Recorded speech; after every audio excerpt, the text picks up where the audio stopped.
branch ID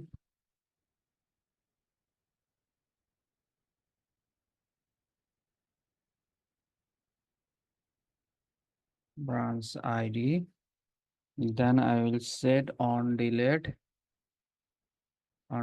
set null. This is the programming.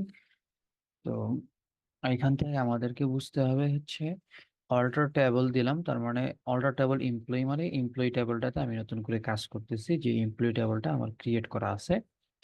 Then I will add foreign key in branch ID আমাদের table এমপ্লয়িতে branch ID নামে একটা table ছিল, but এর পাশাপাশি হচ্ছে আমরা কি করতেছি, বলতেছি যে এই ব্রাঞ্চ আইডিটাকে ফরেন কি করে দিতে। হ্যাঁ,